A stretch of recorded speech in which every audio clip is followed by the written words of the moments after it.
Assalamu alaikum wa rahmatullahi wa barakatuh. John Smith, the American soldier who found Islam. This story begins in the Middle Eastern desert, where the sky is reddish-orange, as if it is a sign of a night full of tension. The twilight sky on the battlefield. Soldiers move amidst dust and ruins. John Smith. I have been on this duty for 5 years. 5 years of fighting, leading, and witnessing destruction. But inside I feel empty. Every victory feels in vain, and every defeat leaves an invisible wound. Order to secure the village. That day, the order came to secure a small village in the middle of the desert. The village was rumored to be a hiding place for the rebels. John and his troops walked carefully into the village. The atmosphere was tense. Children were crying, old people were hiding. Suddenly, John saw an old man sitting quietly in the middle of the chaos. John, how can you be so calm in the midst of all this? Omar, old man, no one can take away true peace, son. It comes from belief, not from what we have. John, belief. What do you mean? Conversation with Omar. The meeting left a deep impression on John. Omar's words echoed in his mind, raising questions he had been avoiding. John returned to the village the next day, looking for Omar. He found Omar telling stories to the children. John, what did you tell them? Omar, the story of Noah, how he built the ark despite being despised by his people. This taught them to keep believing in the truth, even when the world rejects them. John, that's also in the Bible, but why do you believe it too? Omar, we are Muslims, son. We believe in Noah, Moses, Jesus, and of course Muhammad. All of that is part of our faith. John looked shocked but also curious. He began to see Omar as a different person. Omar in peace. John sat with Omar near the ruins of the village. John, how can you stay calm after losing everything?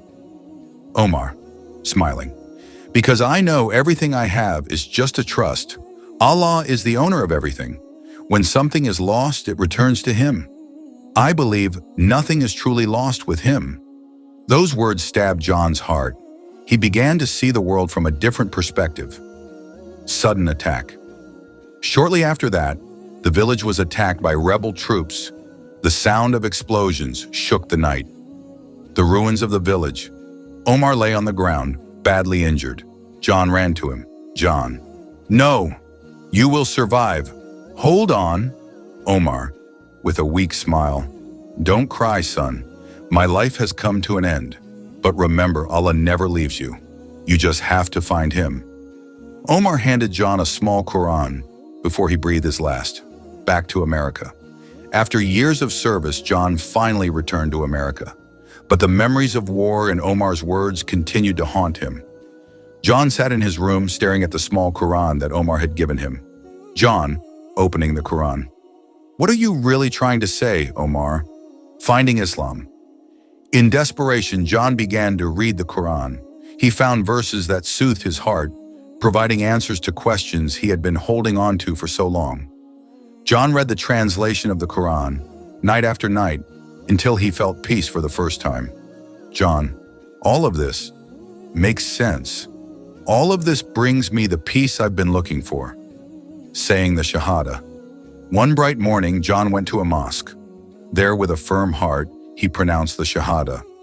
John, Ashhadu alla ilaha illallah wa ashhadu anna Muhammadar Rasulullah. Tears streamed down John's face. He felt that all the burdens he had carried so far had disappeared. New life as a Muslim. John changed his name to Yahya, a sign of a new beginning. He dedicated his life to helping war veterans find peace through spirituality. Yahya spoke in front of the veterans, sharing his experiences. Yahya, true peace does not come from war, but from knowing God and devoting oneself to Him. The story of John or Yahya is proof that guidance can come to anyone, anywhere, and at any time. May this story inspire us all to continue searching for the truth.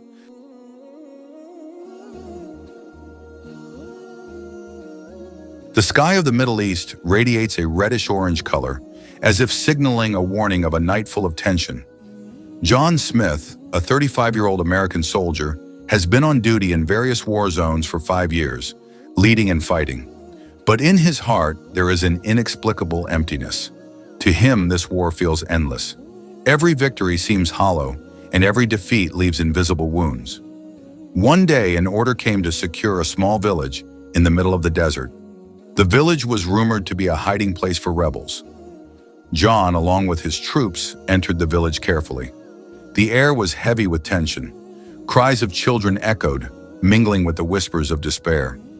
In the midst of the destruction, John encountered an old man sitting calmly on the ground, as if untouched by the chaos around him. "How can you be so calm?" John asked, his voice heavy with confusion. The old man looked at him with compassion. "Peace does not come from what you have, son. It comes from the belief that there is something greater than this, something that cannot be destroyed by war or hatred." John did not know how to respond. The old man's words pierced his mind, raising questions he had long avoided. What is all this for, he thought. That night at the military camp not far from the village, John lay awake.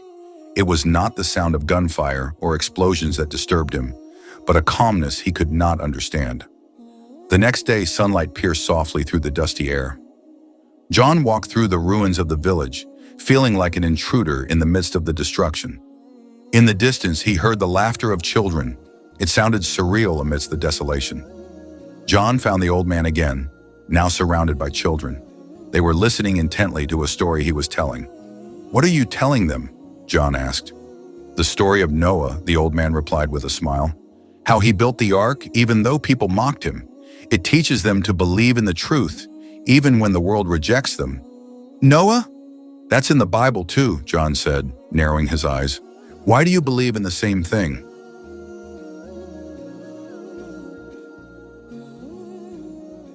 The old man chuckled softly. "We Muslims believe in prophets like Noah, Moses, and Jesus. Their stories teach us to have faith and to endure." John was intrigued but hesitated to ask more. He didn't want to admit his growing curiosity.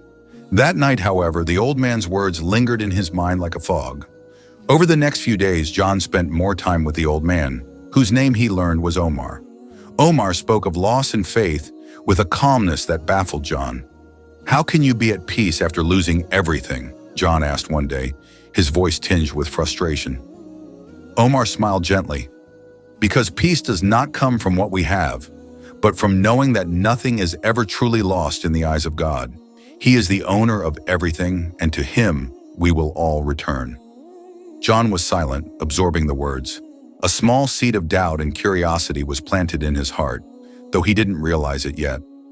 One night, as the wind carried the whispers of the desert, John found Omar praying in the ruins of a small mosque. The old man's voice was soft but powerful, chanting in a language John did not understand. Watching him, John felt a strange sense of awe. "What were you doing?" John asked afterward. "I was praying," Omar said simply, "speaking to God." John was struck by the tranquility Omar seemed to draw from his faith. He began to see that peace could exist even amidst chaos. Days later, a surprise attack devastated the village. When the dust settled, John found Omar lying on the ground, bleeding. Holding the old man's hand, John tried to stop the blood. "Don't cry, son," Omar whispered weakly. "God never leaves us. You just have to seek him."